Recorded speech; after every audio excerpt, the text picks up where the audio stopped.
Secret friends, unite!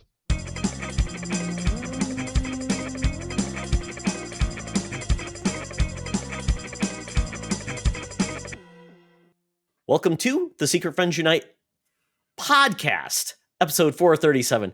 This is your guide to the geek side. I am one of your hosts, Todd Oxtra, joined by Charlie Carden. I have survived Iowa State, Charlie. Ooh, that's where I'm going tomorrow. Iowa! Yes, no, tomorrow we're recording this on a Saturday. April and I are getting in the car, and we decided we're going to see a little bit of America on our way to Star Trek Las Vegas, the huge con that has been going on for years that we're going to experience that. But we're adding some Star Trekking to it. We're going to Riverside, Iowa. It's our first stop tomorrow, where they have that little James T. Kirk Museum because it's his fictional birthplace. And we'll go on from there, be in Vegas, and then on our way home, coming back up through Indiana to Bloomington, Indiana, the fictional birthplace of Catherine Janeway, where they just recently installed a bust of Janeway. Just there's Captain Kate sitting there with her coffee cup. I don't know if she has a coffee cup, but yeah, we're going to Denver. I'm hoping to go to Mile High Comics, the world's biggest comic shop, which I've wanted to go to my entire life. April gets to see the Grand Canyon. So just a lot of exciting stuff. How many days are you in Vegas? 4 days. Yeah. You got it. So anyway. Well, enjoy. Yes. And I was just visiting Iowa State in the beautiful countryside of Ames, Iowa with my son for his visit. 97 degrees with humidity is not a fun time doing anything outside. So yes. So if it's hot, not fun, but really fun campus there. So with that, yes, Charlie, we want to thank our patrons who make all this possible. But before we do that, we want to thank our writers and our actors who are striking. It is day 93 of the writer's strike and day 24 of the actor's strike. There's not much new to talk about this, but at this point, we are hearing that there are some like exceptions to the rule where there some productions they're able to do casting and things like that. So it's they're getting some exceptions to the rule, which is fine. I saw a interview where a couple of actors were talking about a project. I didn't realize it was a British production. So anything happening overseas potentially, and if it's with British actors, could be exempt to it. So, sure. But at this point, we are all for the writers and the actors, and we have donated to the entertainment community organization. Do that if you want to support them, or find other ways to support them as well. If you live in New York and LA, get yourself out on that picket line. I'm sure they could use the company. But yeah, again, moving from that, we love to talk about how much we love our Patreons. Do know you can visit patreon.com/secretfriendsunite to get a free 1-week trial of all of our great shows. And if you choose to stick around after that time, we would love it. But these are the folks who've been doing the sticking around since the get-go. We're talking about Jamie Prinky over on the Best Buds level, BFF level, Sean, Stella, and Henry Nias, the Nias family. My great friend and contributor to the network, Missy Merchant, and her pal, Andy Milliken. We love you guys. Thank you for all you do. And Todd, this week's cover, it's an August cover date. So this is going back all 35-ish, 37 years. And boy, it's funny. This is not the only appearance of this character, because I'm familiar with him, but he appeared in this comic a lot. So this is issue 37 of Marvel Premiere, featuring 3D Man. That's right, here. It's a guy who is green on one side, except for his shorts and his hat, and red on the other side, but his gloves are mixed match. So it's kind of like that one episode of Star Trek where the guy was black on one side and right on the other side. It was Frank Gorshin was in it, but he is fighting he's fighting a dude, the Cold Sub-Zero Warrior Man. Yeah, Sub-Zero Man. He must be British if he's Cold Warrior Man. I'll tell you. Well, no, his Sub-Zero. Oh, I get it. Sub-Zero Man is his real name. And they're fighting by the docks, clearly in New York City. 3D Man says, through all the cold blasts you want, Sub-Zero Man, when you're through, spelled in the incorrect fashion, but thanks to comics, this is how I tend to spell this word. I'm going to smash you into 100 million popsicles. That is a lot. Marvel's greatest 1950s superhero face. And now, does that mean it took place in the 1950s? I think it did. I think it was retro. Yeah, this is an odd one, Charlie. So 3D Man premiered in Marvel Premiere Volume 1, issue 35. So this is There you go. his Yeah. third appearance. This is like third Right. issue. And they said he's a hero of the 50s, but he maybe maybe Sub-Zero put him on ice. Yeah, he became so. Yeah, he was basically said he was came through the unique merger of two brothers, Hal and Chuck Chandler. Chuck was a test pilot for NASA in 1958, who was abducted by alien Skrulls during an important test flight. Alien Skrulls, not the terrestrial ones. Correct. Earth was seen as a strategic location in an ongoing conflict between the Kree and the Skrulls. Earth, so you want to go there?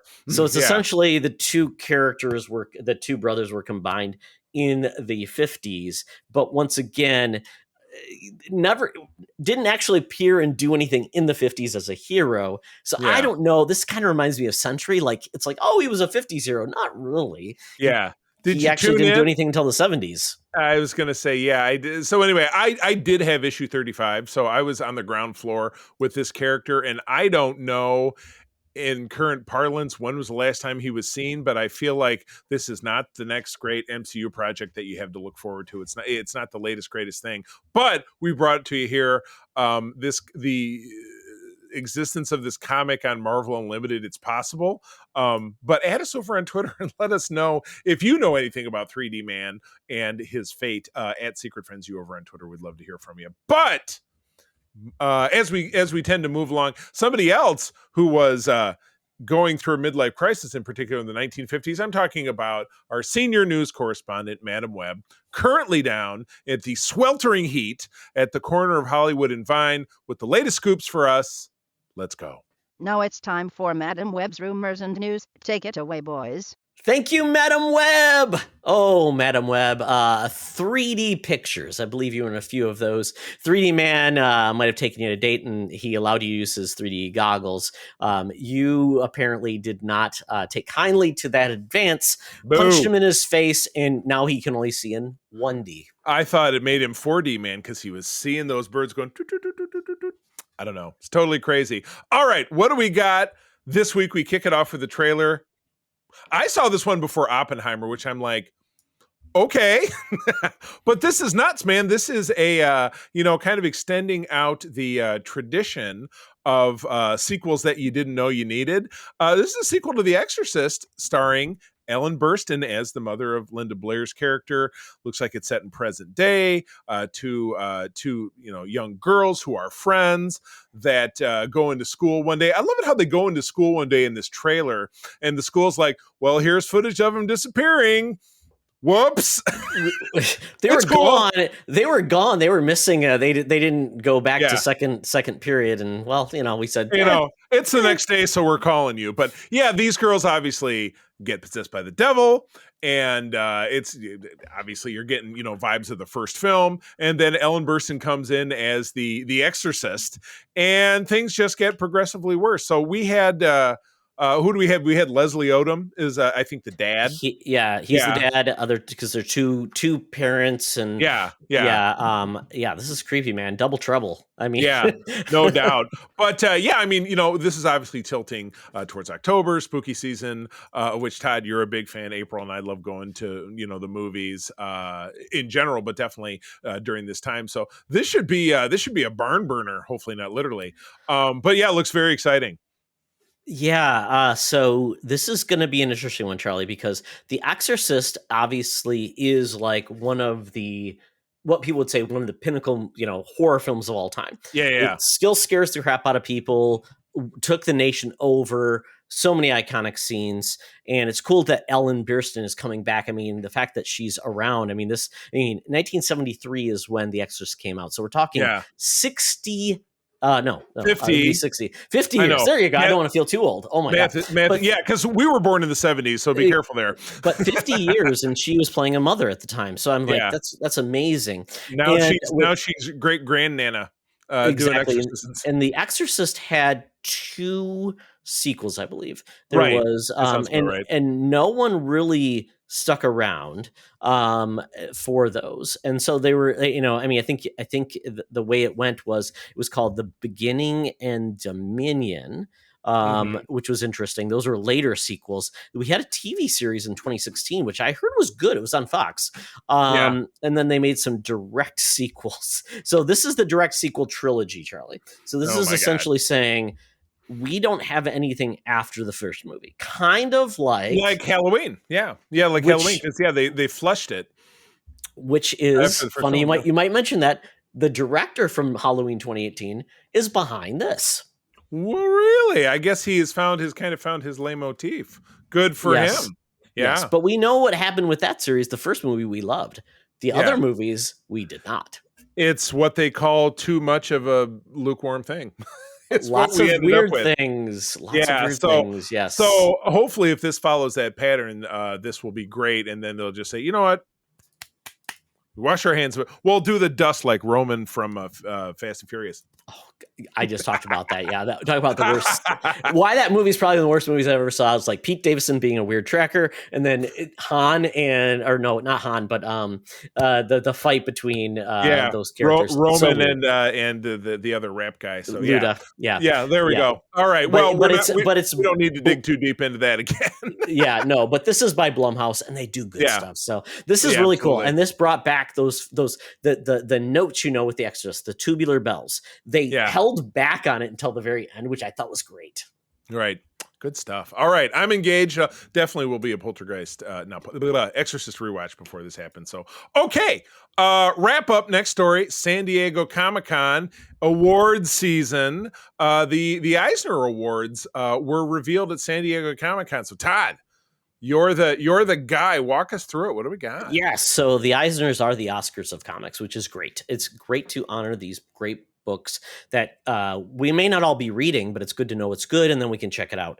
So at this point, they do basically like an award show for that, and it was a big year for DC with titles like Nightwing, Batman One Bad Day, The Riddler, and The Human Target winning in major characters. We read the Human Target, Charlie. We love that. Yes, he was.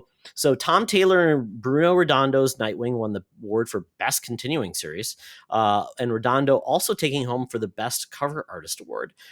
Tom King, Mitch Gerard's Batman One Bad Day, The Riddler, won Best Single Issue One Shot, which I love one shots. King and Greg Smallwood's The Human Target won Best Limited Series, and Smallwood also won Best Penciler and inker. Pencilor. Exactly. The late Kevin Conroy also became a posthumous Eisner winner as his and Jay Bones Finding Batman won Best Short Story. Another big wins, James Tynion IV won Best Writer. Chip Zdarsky's Public Domain won Best New Series. Kate Beaton's Ducks 2 Year in the Oil Sands won Best Graphic Novel. And let's see, anything else that stuck out to me going through this? It's an adaptation, Chivalry by Neil Gaiman. He's a big name. We're kind of getting to the weeds after this. Oh, I saw one thing that grabbed my eye. I remember Mo Williams, the Pigeon series. Pigeon Will Ride the Roller Coaster. I don't know how that came to. It was obviously when my kids were young, but I remember that was pretty cool. So it was good to see that. But that's good. And amid a year where San Diego Comic-Con was kind of all over the place because it was a departure from the norm, because of the absence of television personalities and and actors and so on and so forth. This was pretty. It's pretty cool to see this. So and I was just looking at, there's some other things here. One thing that I would say we already talked about on Spinner Rack was it was best. Looking at the title. Going back up here, it was basically best reprinted work, which was great because it's good things get out of print. And it was going back to Parker, the Hunter that we read. So cool series, great series, which was awesome. Cover artists, painters. There's so many categories here that I would feel dumb to go through a lot of these because a lot of these we haven't read. But I will look through this list again just to make sure in the future, just to see if there's anything we should check out and get into. That Parker edition is called the Martini edition, Last Call, and that's pretty cool. There's web comics, digital comics, like Barnstormers is a series that I'd like to check out, Charlie, with us on Spinner Rack, and that is a Comixology original by Scott Snyder. So Scott Snyder. So it's kind of a throwback. So I'll share the link in the podcast notes so you can check that out and see the ones that might be like, oh, I should check that out. But kudos to DC for doing great this year. And I will definitely want to check out that Nightwing series because I've heard good things. I like it. All right, moving on. This is some cool news for me. But again, you read news like this and everything's very bittersweet because you're like, oh, this is in development. This is blah, blah. But we're going to talk about an actor very near and dear to my heart. April and I finished watching The Office, and we've moved on to watching Community, which is a blast. Well, Community was the sitcom on NBC, I think, or one of the nets, that launched the career of Donald Glover, who became Childish Gambino, and he was been in Atlanta, and he's been in a lot of great movies, including Solo, a Star Wars solo movie. And he was absolutely the best part as a young Lando Calrissian. Well, now the word is that he and his brother Stephen Glover have signed on to write a Disney Plus series about Lando Calrissian. The deal was reached prior to the WGA strike, which is obviously why we're talking about it. So this project is in lockdown and hopefully will be returned to once that is actually possible. Oh, it's funny to see this picture of them side by side because they kind of look alike, but they kind of look absolutely nothing alike, like brothers usually do. But yeah, I think that's great. I enjoy him, and I enjoyed his portrayal of the character the same way I enjoyed, Alden's portrayal of Han Solo. I think that movie catches a lot of guff that it shouldn't, just because it wasn't a mega hit. And it's funny, that was 5 years ago. It was in the summer of 2018. And what's been defined as a mega hit just plummeted during COVID. You know what I mean? And so much so that what a mega hit now is, box office standard, is almost completely undefinable, because we have big bloated budgets, which deliver big bloated failures like The Flash or sadly Indiana Jones. And then you get a modest hit, or something with a modest budget like Barbie, which is now an international smash, right around $750 million globally, and on its way to $1 billion, which is really great. If I would have rated it higher in our summer movie challenge, I had it as number 8. Todd, yours was a little lower than that. So because we just didn't know. Yeah, it's going to be an interesting approach to these projects. Right. I liked the performance of the people in Solo. Yeah. I didn't love the movie. I thought the movie was too much like Wikipedia the movie. I guess you would say. It was like, Easter egg the movie. Hey, look, it's this thing. Hey, look, it's that thing. You don't have to show me everything we already know about him. We know all these things about him. Show me things that we didn't and have fun with it. So I loved his I love Donald, his take on the role of Lando. Lando has stories to tell, and that's what I want to see. I don't want just to know everything we know about Lando just shown on screen. Show us things we don't know. What's my line? I don't need to know what Lando had for breakfast 3 days after the end of The Empire Strikes Back. Especially if you already told us. Why he's wearing Han's clothes. Exactly. It would be great if they told it. He just went into Han's locker the same way you saw Lando's cape closet when he owned the Millennium Falcon. And I don't want to know that he has a relationship with his robot or his ship's computer. To me, that is just like the most ridiculous thing in the world. Where does the disk drive go? Exactly. But I think getting creative people on these projects, making quality Star Wars projects really moves the bar, not more, but making them really well done. And I didn't realize Donald's brother was a creative contributor. I didn't know anything about him. It does say in this article that no actual writing has taken place. So after the writer's strike, they can. Prior to the writer's strike, they hadn't done any work. They had been talking about it. It was a deal. So I would imagine once the writer's strike ends, you're looking at another 2 years at minimum before you see anything like this. So we could be looking at this in 26, 27. I'm down. I mean, it's not like he can't still play the role. So I think that would be pretty sweet. Well, we'll see what Bob Disney does, because, he at this point, he's in a cost-cutting mood. So he may say, thanks, Johnny. We're going to bring you back to voice a Lego Star Wars movie. We would like you to be Lego Lando Calrissian. Speaking of cuts and dismays, over at so Bill Sony. Let's just start naming all CEOs. Give them a generic guy's name and then the name of the company. So Bill Sony has said that Spider-Man Beyond the Spider-Verse and Kraven the Hunter, boo-hoo, so sad, have been delayed. I did read that Beyond the Spider-Verse now has no release date, and that Kraven the Hunter will be in later in 2024. So let's see, according to the Hollywood Reporter, Beyond the Spider-Verse had been set for March 24th of last year, is now without a release date. So that sucks because we all loved it. I actually bought that one. I did pre-order that one and have not gone back to it, but I definitely will. Kraven, set for October 6th this year, don't care, will now arrive in August of next year. So now it will not be a kind of fourth quarter Halloween horror kind of film, but judged based upon how we really didn't enjoy the trailer, that doesn't really break me up. The studio has a new Karate Kid movie relocating from the strike from June of next year to December of next year, and these will simply continue because how can they have dates for content that cannot be made because it nothing rolled on it. So yeah, whatever is in the effective can now, that's what you're going to get. And you may still end up getting it in a less than ideal format because there were no writers to, do punch ups or polish on it. So they just kind of had to roll with whatever. But yeah, anything that was not in the can. They talk about our own Madam Webb here.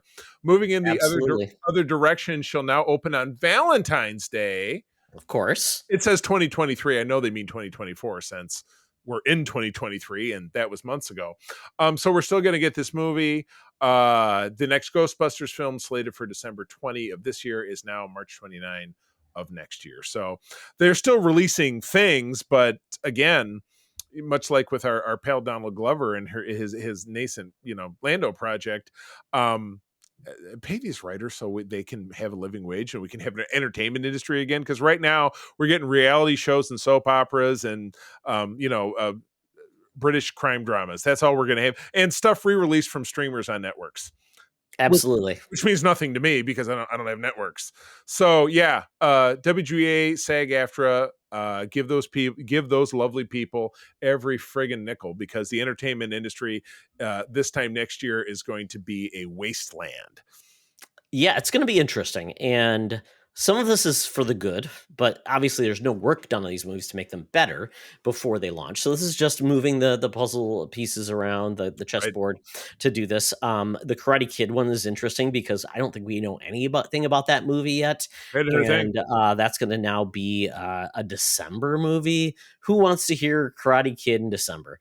They really need to work on their releases anyways, as we're learning. Mission Impossible is one that would say, you probably should have put me in the mid to end of August because there's no movies coming out. Do I really need to be in the summer box office buzz? Yeah. I mean, Get me out of the fray. August is such a weird quagmire because we did have, granted it was the end of 2021 when there was a really weird box office season, but Shang-Chi came out over Labor Day weekend and almost was the biggest movie of the summer. Absolutely, in 1 week. Yeah. It did great because not everybody goes away.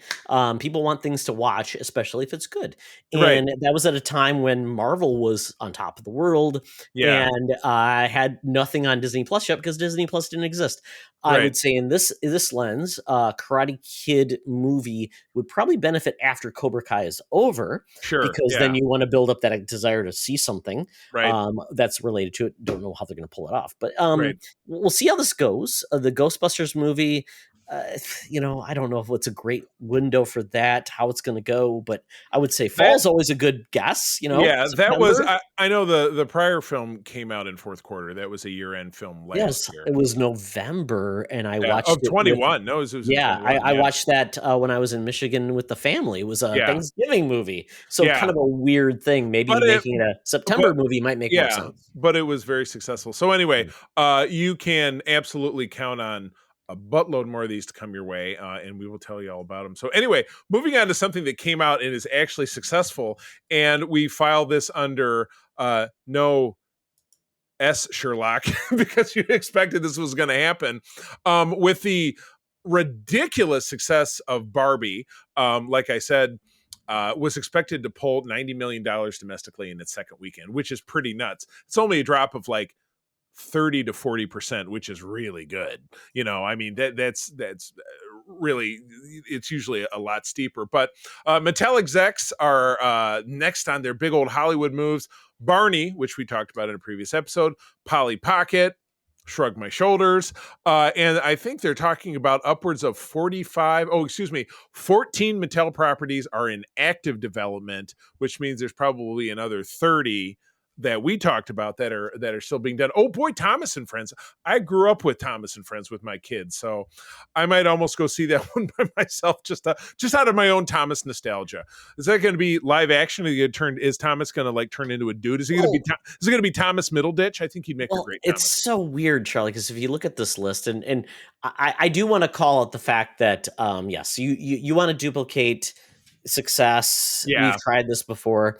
It was funny. The reason why I put and in the title of this article I put Saw Patrol. So it's like thinking about how you combine things to make a big weekend. So somebody said, how about we take Saw and Paw Patrol and make it Saw Patrol? I'm like, that doesn't work because please don't. Yes, because Saw X is coming out, which is so weird. It's Saw 10, yeah. Saw X, whatever. Saw the Fast and the Furious. I want Vin Diesel in that movie, and he's the first one who gets. Well, by the way, Charles, you aware of Saw X is kind of like a mid-quill between Saw 1 and Saw 2?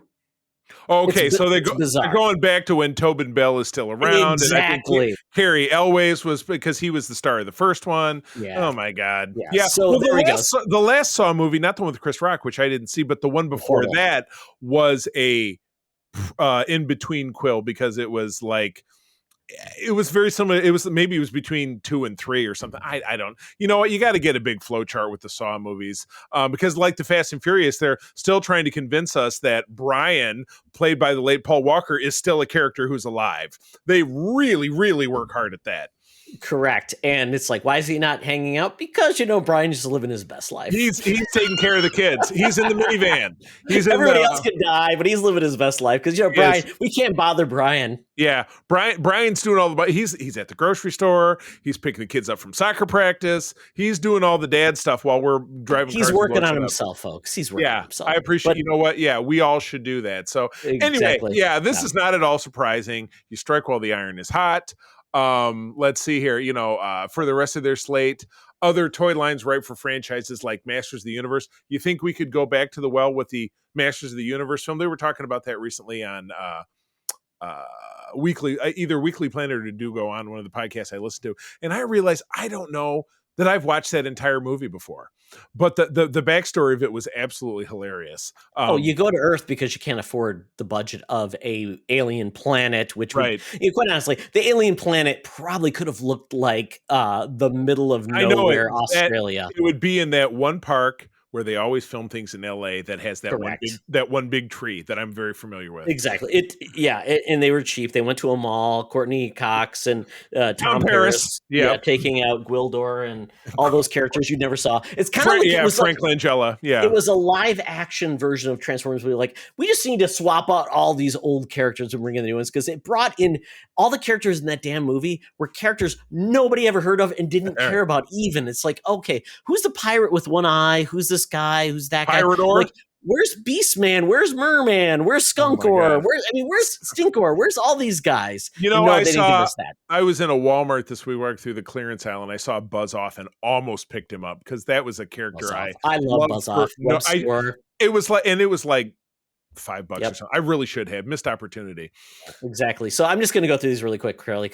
So Barney, we talked about that project with Daniel Kaluuya. So that's going to be a weird one. Polly Pocket, that's going to have Lena Dunham. Yeah, they show a picture of her in here, and wow, she really looks different. That's on Polly Pocket's such a niche thing for girls. That's like in Humanoids or something like that. That I'm like, is it going to really have a following? Like Sectors or the Silverhawks? Yeah. Exactly. Centurions or Hologram Warriors, whatever it was called. Hot Wheels. J.J. Abrams has been attached to that. I mean, why not? Oh my! It's cars. Rock'em Sock'em Robots starring Vin Diesel with writer Ryan Engel. No, just make Real Steel 2. That's going to be a no for me, dog. Oh yeah. I was going to say anything with Vin Diesel. His train has sailed as far as I'm concerned. American Girl's supposed to be a comedy. Okay, I'd rather have the SNL sketch. We move on. Magic 8 Ball. We talked about that. It works for a horror film. Why not? I finally remember the gig. It's a guy, and in this case, they put a MAGA hat on top of him, looking down and saying "Magic 8 Ball," and am I stupid? And he's holding a bowling ball. That was the punchline. I couldn't remember. There you go. Major Matt Mason. Apparently, this was a character who was a astronaut starring Tom Hanks, written by Akiva Goldsmith and Michael Chabon. Oh, Michael Chabon, who wrote Picard? Oh, he wrote a lot of other things. Talented guy, wild. But I mean, we're doing that with this series. An Uno series, Charlie, written by Marcy Kelly. Wishbone, the dog movie with Peter Farrelly. So a comedy about he solves historical. He recreates novels as dogs. Matchbox movie, which probably wholly different than Hot Wheels. Well, that's going to be the dichotomy. It's probably like Marvel and DC, or it's like the Transformers and the GoBots, right? Matchbox is like the more realistic, and Hot Wheels was like, hey, let's put wheels on a coffin and call it a car. People are dying for this ride. Exactly. Yeah, or all the ones like here's the Spider-Man car. Here's the Punisher, SUV. I don't know. Here's the Fantastic Four van with no windows. Exactly. The Punisher van down by the river. Oh my god. Yeah, but just getting back to your Thomas and Friends, Charlie, Mark Forster is the director. He was behind World War Z and Monster Ball. Really? Is that who you want? Oh, God. So it's going to be Thomas in a post-apocalyptic island of Sodor. Death Train. Death Train, the train that couldn't slow down. Exactly. Yes, I will watch it with irony. So anyway. Yes. No, Charlie, we can't wrap this up because you asked this question on Twitter. Okay. One of the projects we saw was Christmas Balloon. You're like, what is Christmas Balloon? What? Okay. Is that something? Is that like an 8 Ball? Is it about heroin? Tell me the truth. No, so it is not based on a toy line, but it's about a young girl's dream comes true after she tied her Christmas gift to a balloon that was found by a grieving couple who worked with a toy company to fulfill the girl's wishes. So a real story, very heartwarming. It's a real story, okay. About a girl, who had tragedy, about a little girl who was looking to, like, her wish was she wasn't, maybe wasn't getting a Christmas this year. And this grieving couple helped her solve her Christmas problem. So it's very cute, but it was so weird when you said Christmas balloon. Like, I don't know what Christmas balloon is either. Is it maybe it's a heart surgery, blown up a balloon in somebody's heart, triple bypass? I mean, you go in a lot of different directions with that. Oh my goodness. Well, anyway, again, it's all pie in the sky because nothing is being written or filmed. So we'll keep talking about it. So anyway, that is the end of the news. We're gonna bid adieu to Madam Webb. Time to get out that Fuber app, that feeble Uber app. We'd asked Madam Webb to drive, but she hasn't had a driver's license since President Taft. But we got to get down to Scugtown, Nastyville. The Geek Easy awaits. So let's go. Talk nerdy to me. Talk nerdy to me. We're sitting in the Geek Easy, cover band's playing, drinks are poured, and we are getting our nerd on. So, Charlie, I watched a new movie on Netflix. It's called They Cloned Tyrone. And this one is actually in theaters, too, because I saw a poster for it. Interesting. Over probably the last couple of months. It's right outside Theater One at the biggest theater at the Celebration North where we go. There's a poster right outside. So I'm like, and then I see that it's on Netflix. So I'm like, that's a weird strategy, but whatever. Yeah, Netflix has done that. They put like things out for a little bit. And people were expecting them to do that. Like put a movie out and then bring it on streaming 3 months later, because it's not like people won't watch it and you can make some money. And it would actually make theater owners very happy. So this movie was just released it was in theaters like in June, came out in July 21st. So I think it was released theaters first, then July. So I just watched it. I don't remember seeing it on the charts at all. So obviously releasing it on streaming was the right move because at least it's getting eyes on it. Exactly. Yeah. And I saw no advertising for this outside of on Netflix. It's coming. But this was a really kind of a cool movie. It was a more of a genre type movie where you got John Boyega, Jamie Foxx, and Teyonah Parris, who I don't know if I've ever seen her or anything, but she was really good. Teyonah Parris is the third Miss Marvel. Oh, okay. She was Yeah. great in this. Yeah, So she's Photon, or Photon. she's Photon. Yeah. Well, it was hard to tell because she was playing a prostitute in this, so she put Different- her all into this. Different hair, not different the look, afro. different look, and she was great in this. And it was essentially the setup was Jamie Foxx was a pimp, John Boyega was a drug dealer, and Tina Paris was a prostitute. Fantastic cast of people. Exactly. This was a horror sci-fi comedy is the best way to put it, and I really enjoyed this. I like the tone it set, and this is all about, I don't want to give it away anything, but basically John Boyega is living his life. He's not really happy, and one day he ends up getting killed and hit, essentially. It's Tyrone. So it wasn't Tyrone Biggums? No. And his name, he goes by Fontaine, but his name is Tyrone Fontaine. He goes by Fontaine, and he is killed, and he wakes up the next day totally fine. Nothing's wrong. And everybody's like, you got killed. We saw 6 bullets in your body. What happened? And it basically goes down the rabbit hole of, we find out there is more going on, government conspiracy.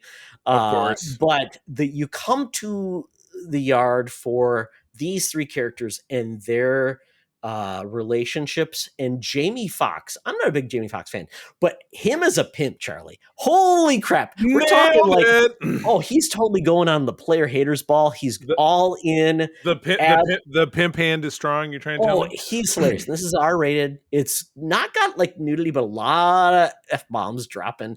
A lot of B-words dropping. You got to be like into the mode of this. But I like where they went. And there is a guest star that is not known, that doesn't show up late in this game. Kind of cameo, kind of big blowout. Well, kind of more of a cameo, and it was really great. I think you would enjoy this. I think you would really enjoy this movie, Charlie. I liked it a lot. I thought it was great, and it leaves the ending of this movie. And this is the rare Netflix that has a post-credit scene, which I wasn't expecting. I stuck around like, they're doing this. So I think it was really well worth the journey. It's very cool. It's almost like a Black Mirror type of thing. It's 2 hours long. It's on Netflix. I really liked it. And you know what absolutely drives me nuts about Netflix? Because I travel, and I have a travel Roku that I'm able to watch programming stuff. Netflix, with their dialing back the screens and everything, in order to use Netflix from a separate no, that's not it. Nope. From a separate device, you have to plug it in with your home IP address in order to be able to use it on the road. It's a huge, and I refuse. That is, I never think of it. It's a huge on principle alone. I just don't use Netflix when I'm on the road, which is a bummer because they have a lot of. I love to watch stand up. They have a ton of stand up, but I can't watch it because I can't use it because I'm not at home, nor did I blah blah. So Netflix, get your stuff together. It's weird. When I was in Europe, I didn't have that problem. I could watch Netflix overseas, obviously, and do that. And I was just watching at a device. I was just watching. And that may be a fairly, might be better just to watch it on tablet. I don't know that would make a ton of difference, but anyway, that's what I'm not. But yeah, this sounds like fun. Great movie. I mean, it's hit or miss for some people, and I think it at its best when these 3 characters are together. So they cloned Tyrone, and there is a great Erykah Badu song. Gotta call Tyrone. She sang this and did a version with They Cloned Tyrone. I'm like, Erykah Badu, you are people love Beyonce. I would take a Jill Scott, or Badu, or Janelle Monáe. I would take any of those over Beyonce because I think they just are just singing for the pleasure versus for the profit. So I thought it was great. So that's why none of them are Queen Bey. But So and we had a big finale this week. Oh, Charlie, yes, we did. Talk about Marvel being at a nadir, and now people are saying that Disney Plus has killed Marvel. That is a lot of overkill, I think. But I think there are lessons learned that you took the hottest series in the world, you diluted it by giving everybody a series, having series that you milked out. You overwatered the plant. Marvel was a plant, and you decided to turn the fire hose on. Yeah, there are a few good series on an MCU series on Disney Plus, but I would say those are the exception rather than the rule. And this series took 6 episodes to finally have something happen to have to even have a big superhero punch out. Yeah. So spoilers. We're gonna go spoilers. We're gonna go into this. So it's out now. So check it out if you haven't. And if you haven't watched it at this point, you probably won't because you probably don't care because you probably didn't really even realize this thing was out. Right. Exactly. So Charlie, we essentially have got a new, I guess, status quo when it comes to the Skrulls, that they are outed. The president says we're going to kill them all. Gaia, who is Nick Fury, or Emilia Clarke, Talos's daughter, who now is essentially a super Skrull. She's like to the nth degree because of her final slug out with Benedict Kingsley's character, who is Gravik, so the villain that we've been following this whole time. The series concludes, not to cut through all the subterfuge, like she's posing as Nick Fury, but she reveals herself. They both get souped up by the machine that has processed DNA samples collected at the Battle of Earth, which was the first time the battle at the end of Endgame was described as such. But both of them get imbued with powers of characters at that. So you see, everything from Groot to Drax to the Hulk to I think Spider-Man, maybe. I mean, Captain Marvel. Captain Marvel was the big one, and then obviously this is a Captain Marvel kind of centric storyline because of Nick Fury being very central to the Captain Marvel storyline, and we know that we're going to see him in the Marvels. But this was a series that I think 2 out of the 6 episodes had anything interesting happen. There was the big shootout at the motorcade that happened in episode 4. And then you had this big slug out at the end, but it was a very ugly, everything but the blue sky hole CGI slap fest.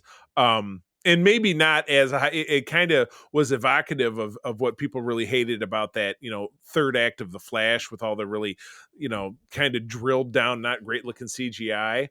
I don't know. This was, like you said, I don't know that Marvel is kissing the bottom of the tank, but they can see it because it's just not great. It was not great. It was not terrible, but it was kind of a C- kind of TV series. You know what I mean? Yeah, and this was one I was really excited for because I thought, they could do something cool with it. And they kind of did not honor Secret Invasion, the comic series, which I thought was one of the best ones. Yeah, because your only Skrull who had been replaced forever and ever was Rhodey, and now there's buzz saying, well, he got replaced after Civil War. That's when they're saying. So he's been, and the blip notwithstanding, so he's been a Skrull that whole time. So. Even though they didn't come right out and totally say it, but and the Skrull Rhodey gets killed, and all of the captured humans get released, which is great. They get released into the radiation that would kill. Let's get them out. Yeah, exactly. Killing Nick Fury and then we've got a million Skrulls that are still unaccounted for. Right. What does it mean? Once again, the president said we're going to kill you if we find you. Then we've got Nick Fury essentially trying to make peace with the Kree, with his wife Vara, who are going to try to find a peace with the Kree, who they were mortal enemies, to find them a home planet.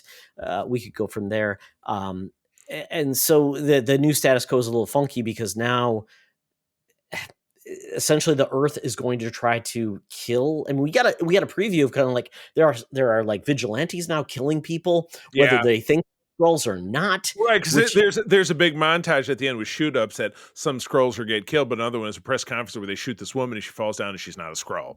So it's it's kind of, vigilante justice. And then President Ritson, who's played by I always get Dermot or the Mulroney. Dermot Mulroney is like, kill them all, get them off my planet. So, but that he's being replaced by Harrison Ford as Thunderbolt Ross, who's going to be the president and Captain America. So how the hell is all this stuff going to be handled? No clue. And you think you get to another Marvel series and it's like, are they going to be talking about this? And this is what I worry. There's too many balls to be juggled. And it's like, is it just going to be like, all those things where they're talking about killing all the Skrulls and the paranoia? I'm like, everybody's fine. Everybody's good to go. Fine. We'll be good. It's no big deal. Exactly. everybody's happy. So yeah, I just it's a real bummer. It's a weird turn of events for which started so strong with WandaVision. Now where it's going to land, we don't know with the next series we actually get. Right. But it makes me think, Charlie. It's somebody made a joke about the fact when you got Gaia taking on Gravik and the thing, and it seemed like they said this is the point where She-Hulk would come in and say, "We're not doing this, are we?" But it actually happened because we almost had that type of battle in She-Hulk, and they made fun of it, and we got it here. Right. And it's like, ooh, boy, Emilia Clarke, man, I feel bad for her because she just cannot find a project that really has helped her career. Yeah. Which is a shame. And then I would say the standout was definitely Olivia Colman, who is great. And she's playing one of the Fallsworth, which is the Union Jack. She'd be a descendant of that line, which was in the Invaders, and it was basically your British style of Captain America from back in World War II. So MCU, Charlie, we're getting next Loki 2, but Jonathan Majors is supposed to be in that. Are they just going to push it again? I don't know. And if we can have a convicted felon or a freed man who now feels like he's been shunned by Disney. And then we have, looking back to the film, we have the Marvels, and then we have Captain America next year. We have something else earlier next year, don't we? Or is it Captain America the next thing going into 24? Yeah, and we're supposed to get that X-Men series, the X-Men 97, which no one has actually said anything about that. The Spider-Man freshman year, when's that? I don't know when that's. I thought that's was a problem. They announced all these things. They even talked about that. Funny part was like what we announced at San Diego Comic-Con last year, and then where they're all at, and it's like, we don't know. They're nowhere. They're out there. So, I don't know. Well, to decide the fate of it the other day. But anyway, getting into, I did sample something on Marvel this week because with my car, Honda has Apple CarPlay, which means it slaves the apps directly into the little screen so I can scroll about them. And one of them is Audible. And I've gone back and forth with Audible, but listening to an audiobook when you're in and out of the car sometimes, or even on a long drive, can kind of be a struggle, but I do still try. But one of the ones I pre-ordered is A Stitch in Time. That's Andy Robinson's Garrick novel from DS9. That's supposed to come out this week. Yep. But the one that I snagged was actually a dramatization of my favorite miniseries of all time, Marvel Superhero Secret Wars from 1984 and 1985. And I listened to what was essentially probably the first issue of a 12-issue series. And it's kind of neat. It's funny because they start out with the cast, and it's a cast of like 25 people, and they list all their names. So I'm like, when are they going to get done doing this? But they start off telling the story. If you remember the opening sequence of that is that you have all the heroes in one domed ship, you have all the villains in another domed ship, and it's all the entire story. You get the feeling is kind of being told from the perspective of Steve Rogers. So it starts out doing it that way. Some of the voices are funny. Dr. Doom speaks with a Middle Eastern accent. What? Not a Eastern European, not a Middle Eastern accent. That would make no sense. Did they move Latveria to the Gulf Coast? Yeah, to Saudi Arabia. Yeah, no, not exactly. But yeah, it was I mean, I'm liking it so far, but one thing that I heard, and I immediately said, no, you just didn't do that. Monica Rambeau's character of Captain Marvel, which was introduced in 1982, is referred to this as Spectrum, which is what the character is currently known as. Yeah, they changed that. They changed that. I did not appreciate that in any way, shape, or form. I kind of banged my fist on the side of the car and said, no, you did not. That? It's terrible because I think anybody who's listening to it are probably people like us. Yeah. And so why pervert that and retcon that for absolutely no good reason, just because now now Brie Larson is that character. Yet there are other characters in Secret Wars that don't exist in the MCU or are contradictory. Titania, is Titania in that? Because it's not, it's not, what's her name from She-Hulk, right? Oh yeah. Well, I haven't gotten that far, but yes, I wouldn't be surprised. But yeah, I will. It's about, this one was, it's about 6 hours long, so I'll listen to it over the next several months. Maybe a little bit on the drive here, so we'll see. But I'm just kind of enjoying that. So so that's listening to audio. Over on Paramount Plus, the legacy, the dynasty of Taylor Sheridan continues. But the dude really does diversify. He's doing something different. He is now doing a military drama, a spec ops drama called Lioness, starring Zoe Saldana as a badass handler for the CIA / elite military unit. She recruits somebody new who is rescued out of a very Tyler Sheridan-ish kind of situation. Ex-stripper, boyfriend who's a drug dealer, runs away, but then, runs right in the arms of the United States Marine Corps. Runs a cattle ranch. Yep. They do that too. And, but no, Zoe Saldana is, she's much like Arnold Schwarzenegger, like in True Lies. Nobody in her family knows what she does. And she goes home to her husband and 2 kids. Surprising amount of nudity out of Zoe Saldana. So Really? I was, and on a streamer too. That was also the case in 1923. There was full frontal nudity of one of the female characters. And I was like, wait, Nicole Kidman's in this too? Nicole Kidman is not. You're thinking of it was Helen Mirren, so it was her, 80-year-old. I know, but she's in this though. Nicole Kidman's in this, though. That is correct. Yes, she is the handler's handler. Nicole Kidman was not naked. No, it was Zoe Saldana. So that was kind of surprising. No, I didn't ask for Helen Mirren to be naked. No, well, I was talking about 1923, and then you pivoted backwards. But no, Harrison Ford had full frontal nudity. Yep, you got to see the shriveled balls as much as humanly possible. But no, this is on Paramount Plus. It's a weekly release. Comes out on Sunday. I think 2 episodes are out now, and I'm digging it. But again, I like the guy's style. But if you enjoy your Jack Reachers or your Zero Dark 30 or your what's the one with Tina Fey, Oscar Foxtrot something or other, you know the one I'm talking about. No, I don't, because I didn't watch it, but I assume you know what you're talking about, so I'll agree. I think so. Yes, I agree. Yes, Charlie. It's basically it's your Black Hawk Down, Black Ops, military stuff, in the Middle East, blah blah blah. But anyway, it's very cool, riveting. April loves it. Like, she loves the not Jack Reacher, but Jack Ryan, which I kind of gave up on. But yeah, no, it's kind of cool. I like it, so I would recommend checking it out. So I'm going to ask a question, Charlie. This is a metaphysical question. Is Tina Fey our generation's Julia Louis-Dreyfus, or vice versa?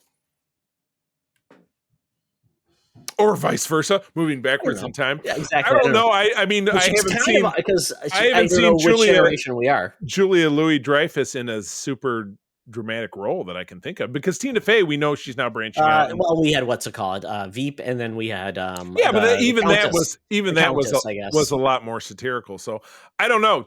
I don't know why you're asking, because Tina Fey's not in this. Tina Fey in the MCU is what I'm saying, Charlie. Oh, I gotcha. Who could she be?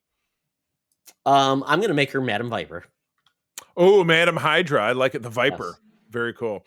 But anyway, okay. Well, that is the end of the Geek Easy. Time to get out that Air Qantas app. We're headed to the land down under. Hologram Tina and the mutants are waiting for a new game that Todd has threatened me with, that I'm going to be in the hot seat. So let you know what, I'm game. Let's party. Welcome to another edition of Thunderdome. Thank you, Tina. The mutants have been gathered for a topic or a game to be entertained. And this week we're doing a new sidebar project. I was doing a little bit of brainstorming. I thought, let's do something fun. We're going to call this the numbers game. So it's a look back at the box office of the years that end in 3: 1973, 83, 93, 2003, and 2013. So there's going to be some questions to Charlie along the way, and I'm just going to be bringing everyone along the voyage of the box office. So I thought this could be fun. So I'm referencing a website called The Numbers, Charlie. This is a new website. They do a lot of box office. You can do spreadsheets. You can just extrapolate anything through the numbers for there. So the fun part about this is The Numbers does not only like grosses, they do tickets sold. So this would tell you actually how many people went to a film. Wow. Some do screens, like how many actual screens was a movie on. That's a big thing. Like now there are more movie screens than ever. I think 5,000 is typically the high point for movies. Yeah. And the numbers reduce every week that a movie's out because others replace it. So Tom Cruise is pissed off because every week that Oppenheimer just came along and ate his IMAX lunch. So we talk about the percent of the box office were released. So I thought this would be fun to look back at different years. And what was the look of the box office? How did they do? and we could go from there. So, Charlie, and I'm going to ask you some questions. We're starting in the year 1973. Neither of us were born. Right. So with that, it was an interesting year. There weren't a lot of genre films, as we would say, but there were a lot of, the movies that typically did the best didn't always make sense from a lens of the world of America. This is all North America, Canada, and US primarily. So it was a mix of studios as well. So Charlie, I want to ask you a question. In 1973, was a musical in the top 20? Yes. You're correct. Jesus Christ Superstar. Oh, I would have said number 11. That or Cabaret, I would have guessed. Because was a number 11 at $24 million. 13 million tickets were sold. So if you think about that, like tickets were like $1.25 at the time. Like, yeah, you'd have to get one of those all you see like in the greeting card store, like you were born in 1976, which I was. A loaf of bread was, 14 cents or whatever, 47 cents or something. Yeah. In the year 1973, George Lucas had a film. Do you know what that film was? American Graffiti. Great. Did you know where it landed? Can you guess where it landed in the box office? I would say within the top 5.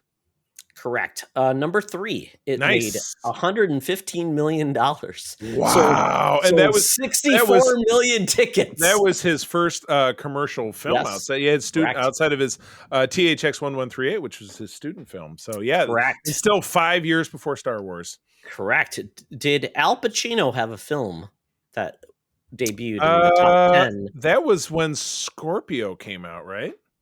Well, Scorpio was not his film, but Serpico was. So very good. Serpico! And that was December. My brain said Serpico. Sorry. Yeah, so December. That was a big movie about a cop, investing in corruption. Yeah. Big film, $27 million, 15 million tickets. So very cool. Million tickets, wow. So there we go. Did a Dirty Harry film occur in 1973? I think the first one was in 71. So I'm going to say the second one came out in 73. Absolutely. Magnum Force. Nice. $44 million, 25 million tickets. And the villain in the first Dirty Harry Mary in 71 was Andy Robinson, Garrick, who we were just talking about. One of his very first roles, yeah. Were there any science fiction films in the top 10 that year? I'm thinking the Andromeda Strain came out around that time, but I feel like that was earlier. So one of the I bet a Planet of the Apes sequel came out. In the top 10? Yeah. Wrong. The highest performing science fiction film or genre film was number 21, Westworld. That only earned $3 million and 1.6 million tickets, but it was a good thing. No wonder that went away for 50 years or 40 years. Yes. So, Charlie, what was the highest ranking comedy in 1973? The Goodbye Girl. I don't know why that came to me. Okay, wrong. Number 2, The Sting. Oh, $159 million. That was one of those that my parents had the LP. So I know the image, but I don't think I've ever seen the film. But I know it goes do do do do do do do do do do do do. Yeah, big time, break time. Robert Redford. And big Newman, right? Heist film. Yeah, it was one of their. It might have been their first collaboration before Butch Cassidy and Sundance Kid. Oh, there you go. Yeah, very, very cool. Other than that, let me see if there's any other things I want to call out. Wow, that was a weird film. I didn't even know that was a film that existed, but I will go from there. So Bruce Lee actually had a movie that occurred this year. How did it perform? I'm thinking between 1 through 25. Enter the Dragon, maybe? And it was in the top... It was in the top 10.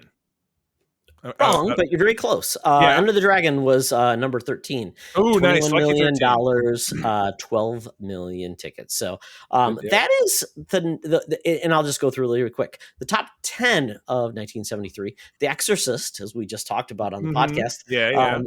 $193 million, $109 million tickets sold. I mean, if you think about that, tickets are now $10 a piece. 109 million tickets. We're talking about like over $1 billion just in the U.S.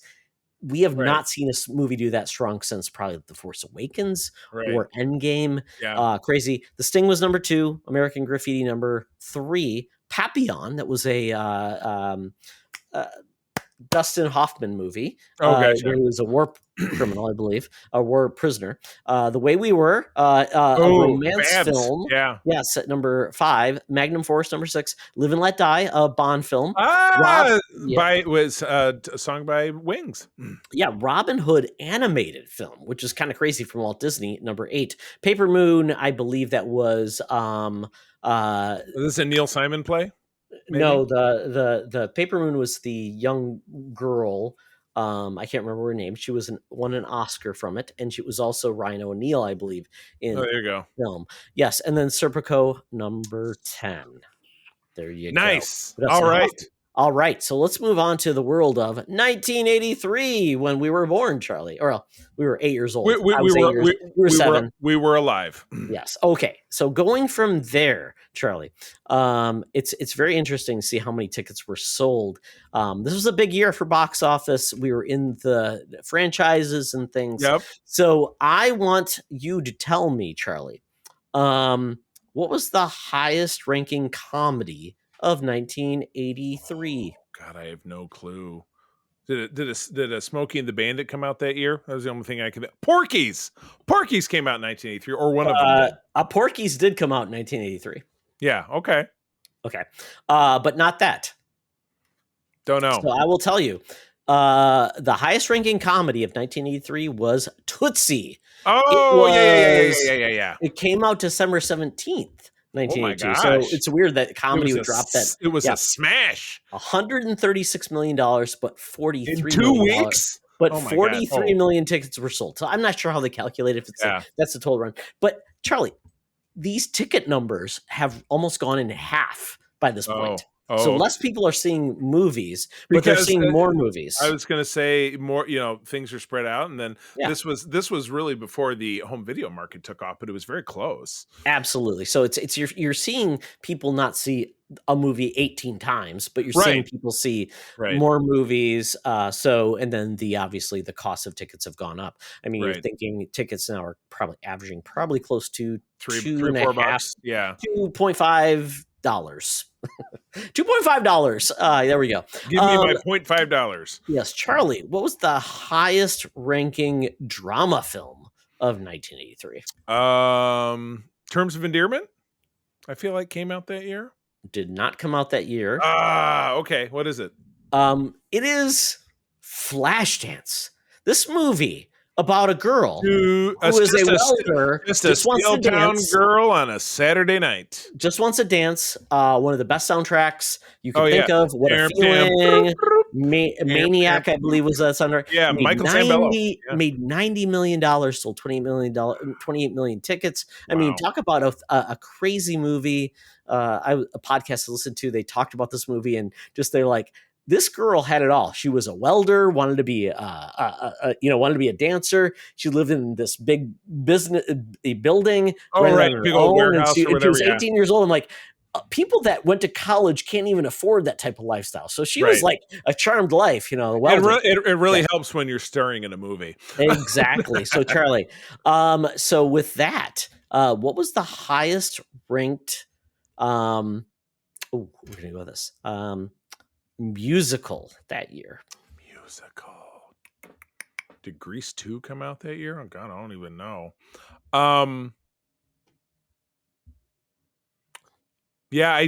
Grease 2 is going to be my guess. I can't think of anything. Staying Alive, John Travolta, going back to the well, learning how to teach people how to jazzercise and rather than dance. Todd, number 2.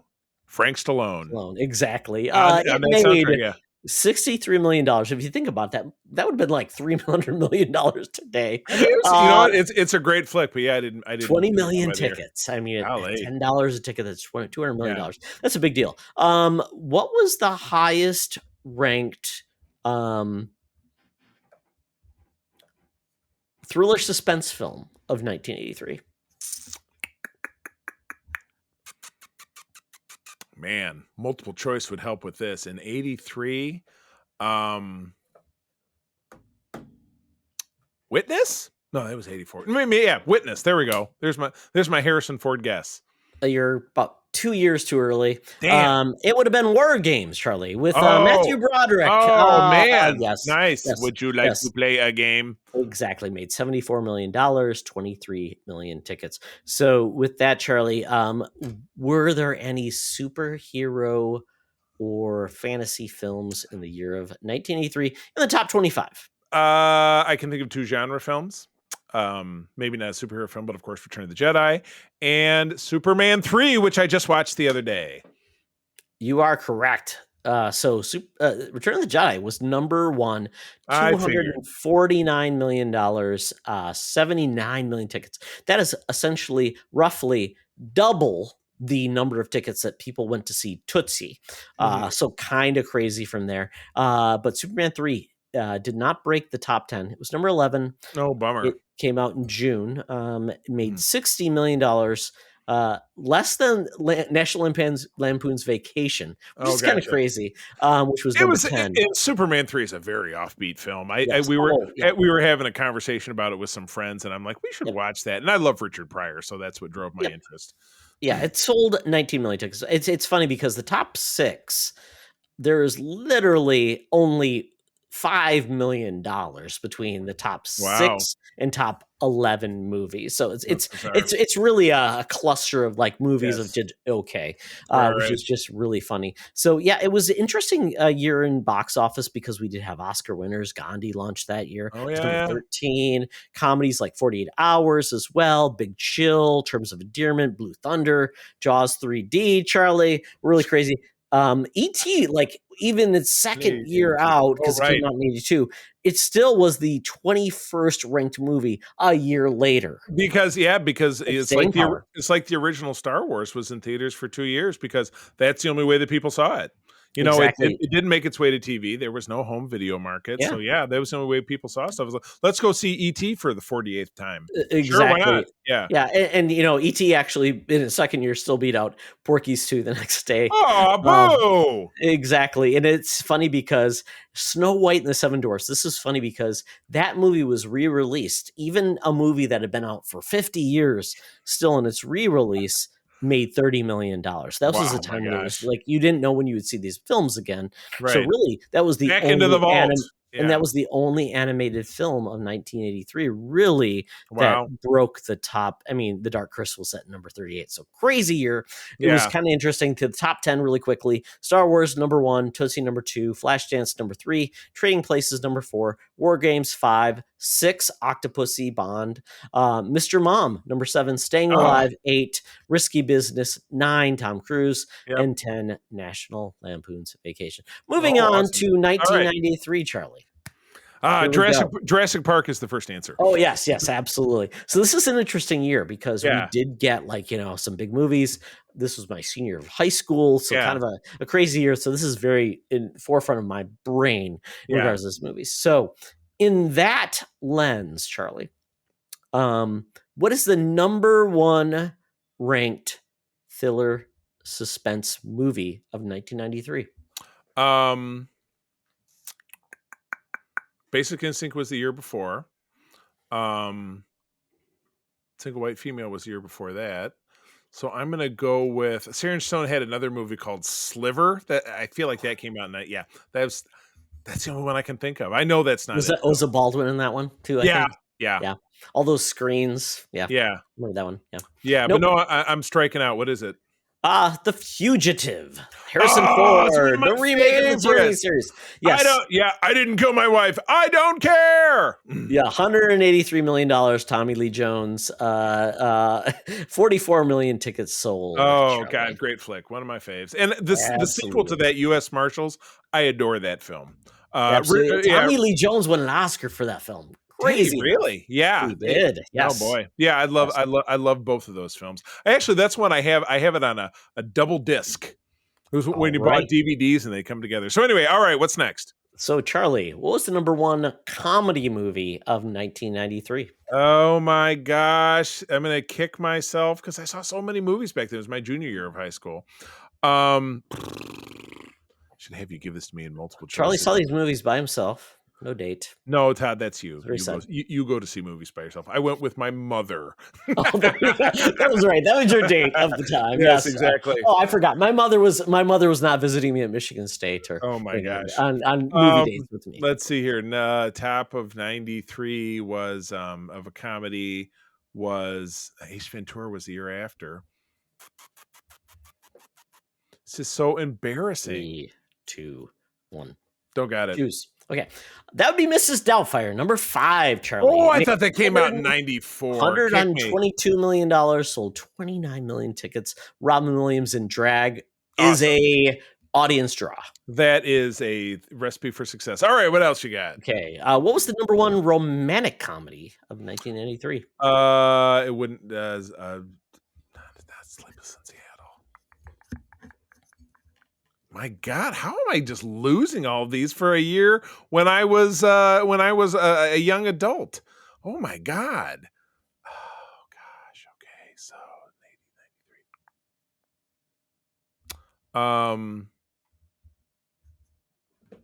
Oh my God, this is good. I'm going to say Sleepless in Seattle, but it's wrong. You're right. Whoa, number 4, Charlie. I thought that came out in 92. $126 million, 30 million tickets. Really good. It's a great flick. Yeah, it's a great. Was there an animated movie in the top 10? I don't think so. You're wrong. Aladdin was number 8. Disney was still on fire. $93 million. Oh my goodness! 22 million tickets sold. Did Sylvester Stallone have a movie? Yes. Cliffhanger. You're right. Number 9. $84 million. 20 million tickets. So Charlie, another question to follow up. Wow, there's some interesting films here that were in the top 10. But I'm going to go a little deeper. I'm going to go top 20. Okay. Charlie, what was... we'll go with this. Did Tom Cruise have a movie in the top 10 this year? Oh my gosh, what was he in? Days of Thunder was in 1990. Far and Away? Or that was 92. Damn. Okay. I'm going to go with... A story of Irish oppression leading to happiness. No, he did not have a movie. Oh, yep. He was between movies, yeah. But he did have a movie at number 13. Okay. A Few Good Men. A movie like that. That movie came out in 92, though. That is one of my favorite films. Yes, December 92. So we had a crossover. So you're absolutely right. I watched that movie recently for the first time in a very long time, and it still holds up.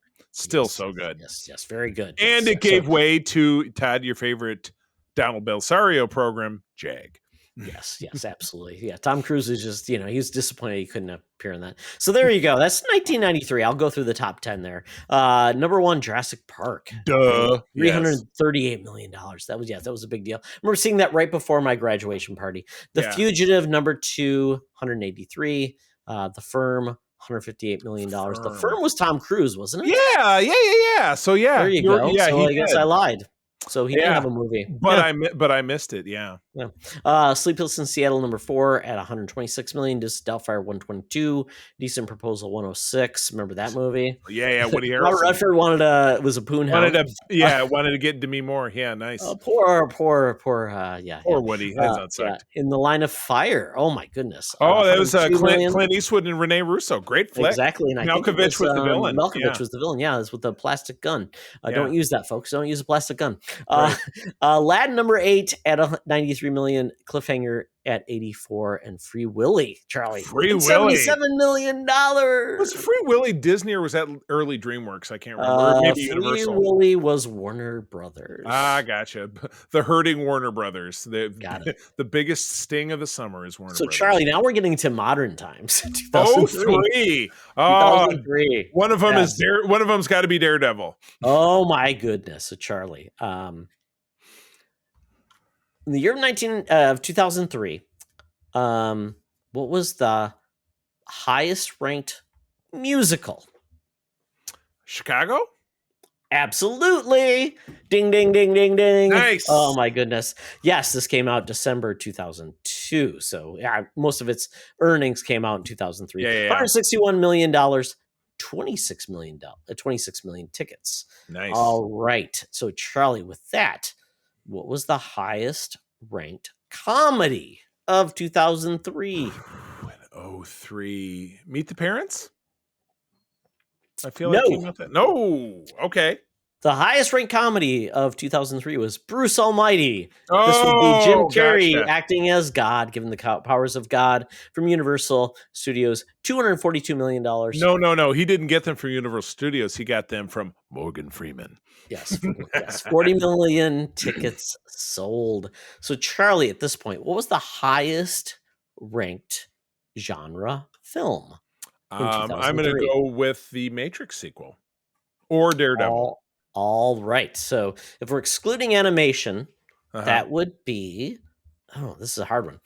I guess you would say it's the Pirates of the Caribbean. Oh my gosh. Yes. God, I love that. Curse of the Black Pearl. Stranger Tires. So let's see, which one was this? We Cursed the Black Pearl. You're the first right. one. The first one. Yep, the first one. $305 million. Nice. Million. Yeah. Good flick. So you see the tickets dropping. I mean, the top one sold 56 million tickets sold. Home video, but still pre-streaming, obviously. So. Absolutely. So, Charlie, what was the top performing drama in 2003? Oh boy, golly, got to be some serious Oscar bait. It was way past The English Patient. Damn, I have no idea. You got me there. You didn't think Seabiscuit was involved in this?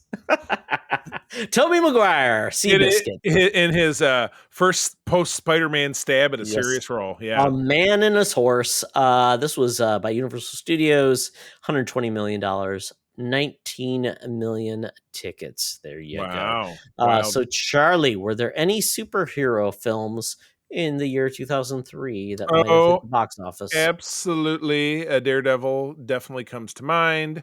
The Matrix, maybe Reloaded, comes to mind as far as a genre film. I'm thinking of those two. Okay.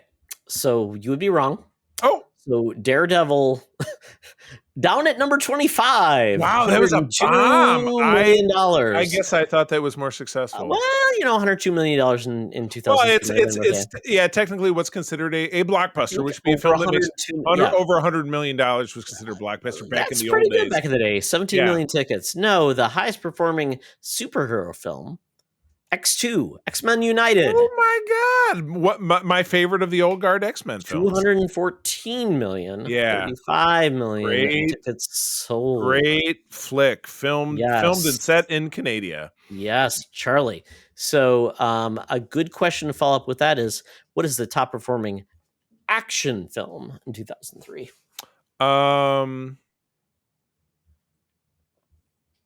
That was not the first year of the Fast and the Furious. Was that Tokyo Drift? No, that wouldn't have been a big hit.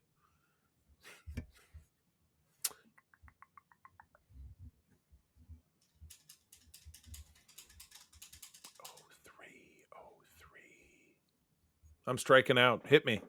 Okay. The Matrix Reloaded. Oh, that was one of my previous answers. Oh, man. I think I finally saw this in film. I was in Saudi Arabia coming home. Yeah. I think I finally saw it in the film, in the actual theater. $281 million, Good 46 for million them. tickets. Yeah, number 4. Wow. I knew it was a big hit that year. I didn't really know where to plug it in. So, okay. Exactly. So then it's funny because that is a strange one because the Matrix Revolutions opened up like literally 6 months later and was number 11. Yeah. And did like half the business. So people were done with the Matrix at that point. Done.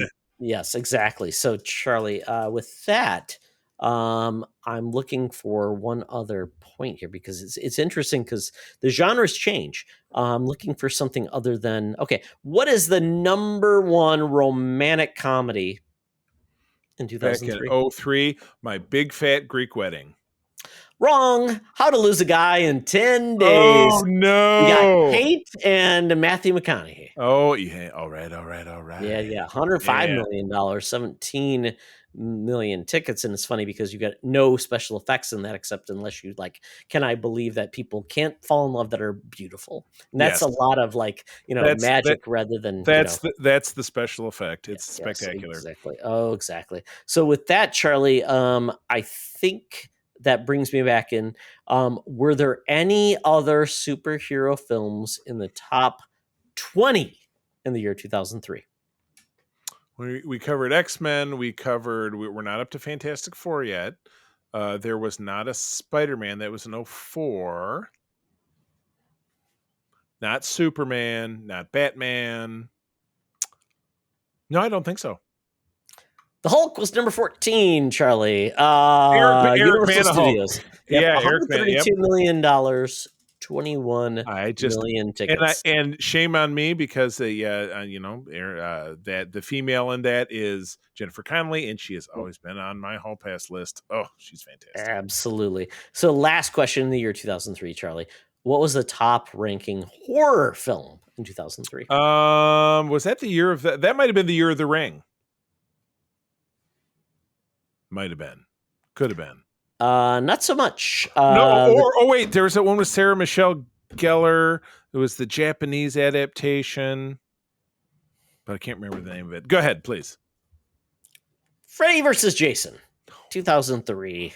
Oh, $82 million. I'm sure another. 13 million tickets. I'm sure another Canadian classic as far as where it was filmed. Absolutely, yeah. I believe that the Texas Chainsaw Massacre had a release. So I'll give you the top 10. Of 2003. Finding Nemo number 1, $339 million. Pirates of the Caribbean, The Black Pearl.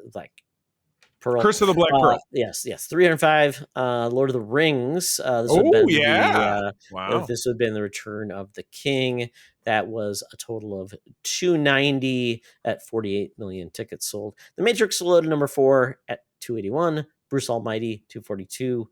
X2 X-Men United 214. Elf $170 million for a holiday film.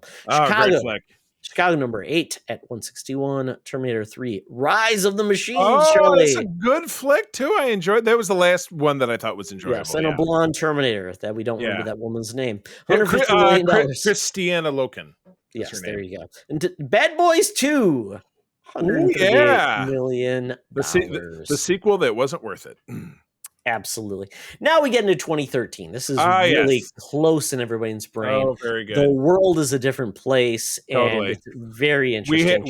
We have the MCU, so that that's Charlie. We've gone from like 1973 over 100 million tickets sold down to this year in 2013 only 50 million tickets for the top film. Wow.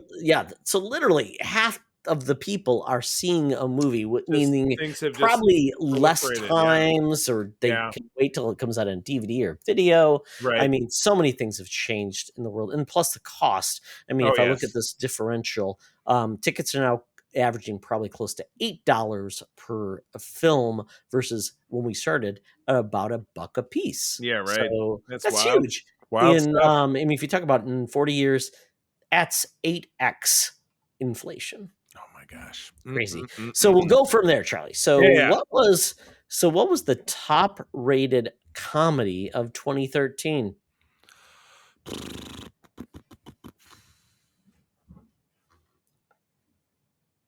I can't think of a comedy from 2013. Ouch.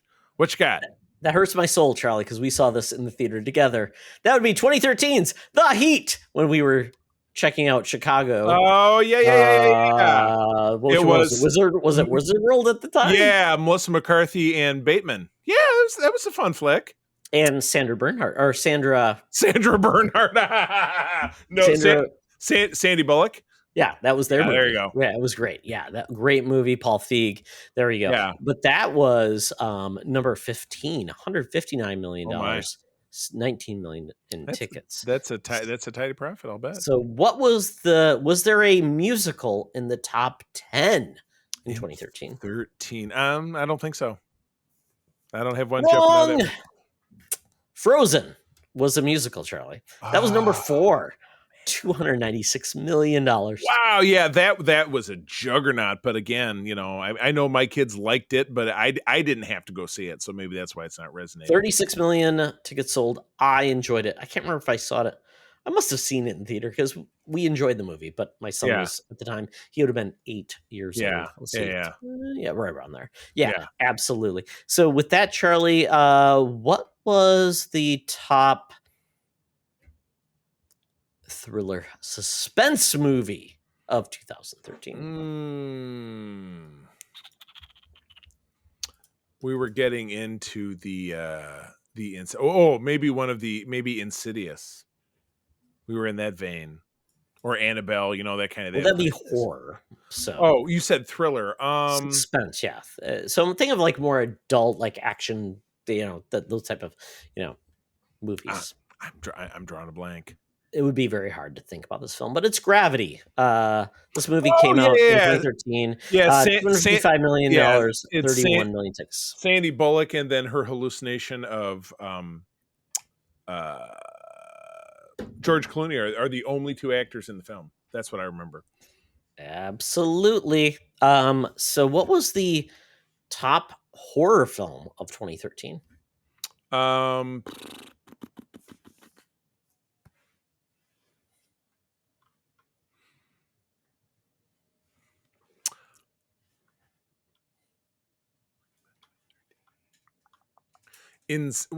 go with Insidious. I think that came out that year. Wrong. The Conjuring, but same wheelhouse. There you go. So close. I knew it. Yes. And when I said it, I was thinking of The Conjuring because I'm thinking that's the one with interchangeable. Lily Taylor and Ron, the guy from Office Ron Space. Burgundy. Yeah, exactly. Absolutely. I'm Ron Burgundy. Boo! Ghosts don't scare me. Oops, I pooped my pants. Yes. The Conjuring, $137 million. Nice. Almost 17 million tickets sold. So Charlie, this is kind of crazy. Was there a fictional novel in the top 10? A fictional fictional novel with like genre elements. The Notebook. The Notebook. You'd be wrong. Oh, damn it. So when I think fictional novel, I think of like one of those would be actually, this is a weird one because there's 2 actually in the top 10. Oz the Great and Powerful. So this is the Frank L. Baum. This is the one with James Franco and I think Mila. Mila. Oz the Great and Powerful. That was Disney. $234 million and 28 million tickets. And then The Hobbit, the destination of Smaug. Smaug. Yes. Yeah. In $228 million and 28 million tickets. Were there any science fiction movies in the top 20 of that year? It was before we got Star Wars back. Star Trek. Star Trek Into Darkness. Absolutely, Charlie. Good job. The absolute worst Star Trek film of all time. Oh, really? Not Nemesis? Yeah, I would say this was worse. Oh, really? Oh, yeah, well, you straddle a thin line, but they're both incredibly bad. Yeah, Not you know good. what? You know what? I I almost can't compare them because they're so bad in different ways, but they're both just so god awful. Okay. Yeah, it's a tough one. Okay. 220 million, 28 million tickets sold. Okay. With that, then we look at everything that's in here, Charlie. Is there a movie in 2013 that had a sequel that released this year? Yes, Captain America: The Winter Soldier was a sequel. Charlie, you'd be wrong. Well, it was a sequel. But it wasn't this year. Iron Man 3 came out this year. 14. Cap was in 14. Yes. Iron Man 3 came out this year, and it was the top film. But you did get, this is fun, Fast and Furious 6 that came out this year. Fast 10, you got 6 this year. This is right in the cusp of this movie just going insane. That was at $238 million. And they were still raking it in, and now tickets. they might not even crack the top 10 for this summer. Absolutely, Charlie. So last question in regards to this. I'm trying to think if there's anything else here on the Vine that we could go into. Oh, yes. What was the highest ranking drama of 2013? Oh, gosh. What took home the big statuette? Was it Room with Nicole Kidman? That was a big one. Nope. It would be The Great Gatsby. Oh, with yes. Leo DiCaprio and a few other people that Margot Robbie, maybe? Yeah, I don't know. Yeah, absolutely. Toby Maguire. And Toby, as well. I didn't see the movie, just didn't really care. I've seen it, but it's no different than reading the damn book. Absolutely. It made $144 million and 17 million tickets, almost 18 million tickets. So there we go, folks. And I will go through the top 10 of 2013 really quickly. Iron Man 3, $408 million, 50 million tickets sold. Hunger Games: Catching Fire, 407 million, 50 million tickets. Despicable Me 2, 367 and 45 million tickets. Frozen at 296, 36 million tickets. Man of Steel, DC shows up. Which was a good film. Flick. I enjoyed it, but had some problems. Oh, yes. At 291 and 35 million tickets. Monster University, 268, 33 million tickets. Gravity, 255 million and 31 million tickets. Fast and Furious 6 at $238 million. 29 million tickets. Oz and the Great Powerful at 234 and $1 million and 28 million tickets. And The Hobbit: The Desolation of Smaug, $228 million and 28 million tickets. And with that, Charlie, I'm going to pause here. I got to go bathroom really quick, and I'll be back. Okay. It's a weird time. We ate late, and then now I'm like, oh, it's 9 o'clock. I'm starving. Not ate either. All right. Okay, here we go. Okay, we're back.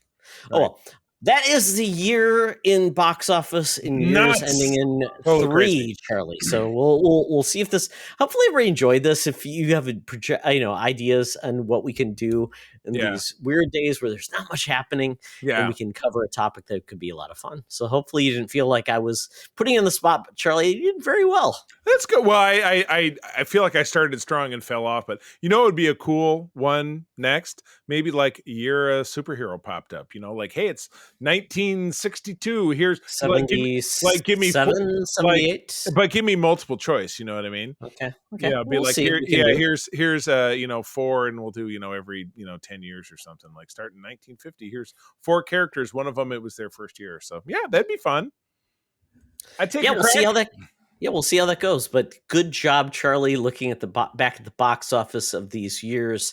We'll do more weird games as we look forward to it. And if you have suggestions on games we should do, let us know, because we're always looking for new games and more topics to pursue. Yes, and doodly. And you can do that by hitting us up over at Twitter at Secret Friends U. But anyway, friends, as always, thank you for joining us. Todd, where do people find you out there?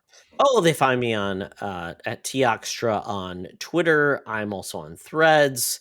I may be looking at Blue Sky as well. And especially my fantasy football draft starts in August, Charlie. So I'm going to be really excited about the world of the NFL and college sports. So I'll probably be doing most of my stuff there, but I really want people to check out our Patreon.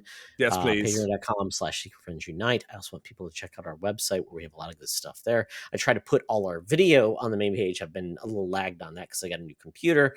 And then I also want people to check out also our, just our feeds and give us reviews on all of our podcasts as well to let us know what you like, what you don't like, and what you'd like more of. Precisely. And you can find me, of course, over on Twitter at the C3. That's where you find me a lot of the time. My wife, April, and I do run the USS Grand Petoskey, which we are taking on the road to Star Trek Las Vegas starting tomorrow morning. But we are the one of the largest chapters of the International Star Trek Fan Club in the world, based here in West Michigan. I actually also run Region 13, which is Michigan and Eastern Canada. If you're a Trekker within the sound of my voice, would like to meet hot young singles in your area. No, I mean Trekkers in your area. Drop us a line from that website or any of our socials, and we will connect your dots, as it were. No, don't do that. But with that, friends, as always, once again, thank you for joining us. I'm going to tell you that sharing is caring, and keep on trucking. Be the hero, not the villain. In a truck. Tyrone, call me back, because I want to hear from you, because you might be a clone. This podcast is part of the Secret Friends Unite podcasting network. Visit secretfriendsunite.com for more great shows, articles, news, reviews, and more. Secret Friends Unite podcasts are available on Apple, Google, Spotify, and other podcast services around the world. If you'd like to be part of the conversation, you can join us on Facebook or our new Discord server, or follow at Secret Friends U on Twitter. Please subscribe to Secret Friends Unite on YouTube and visit our merch store at tpublic.com. Just search Secret Friends Unite. Thanks for listening.